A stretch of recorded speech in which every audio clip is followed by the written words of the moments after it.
Do all economic bubbles function the same way? Yes and no.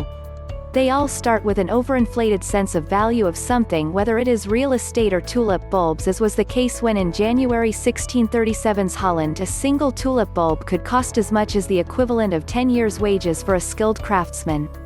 The next month they became almost worthless. You couldn't even eat them unless of course you wanted to commit suicide in an unusually unpleasant way. They are toxic. Other examples would be art at the end of the 80s, which was bought by successful yuppies until yuppies themselves faced a collapse of their value.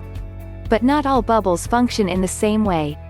It is all about how much outer controls and safeguards there are. As an example, diamonds are a much more common find compared to what they are perceived to be.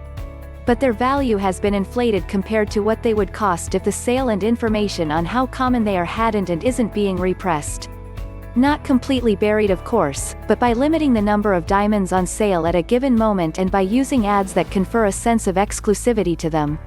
So this, while a sort of inflated bubble, is also a strictly controlled one. It is not likely to burst by itself, though obviously outer factors may result in loss of value. It just won't likely start with a collapse of the diamond market.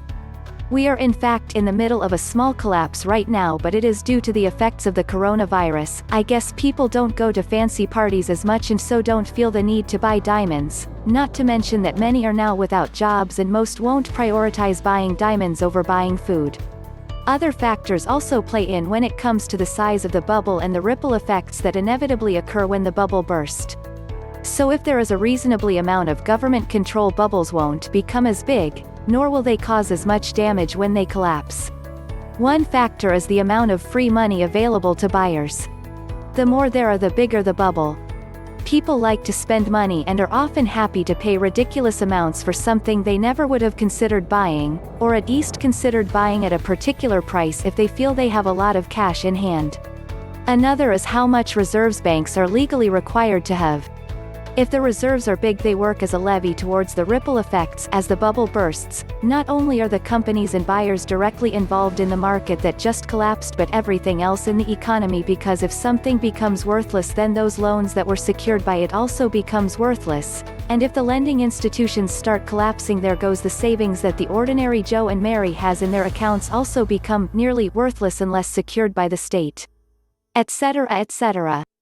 One of the smartest things the US government did was that when they saved the financial institutions, they often did it by buying the shares of the biggest stockholders first.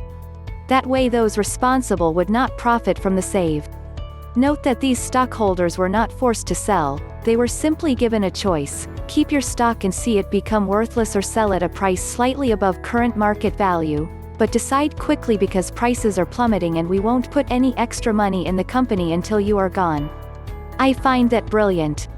Of course those owners then sued the government once their companies had been saved. We were blackmailed.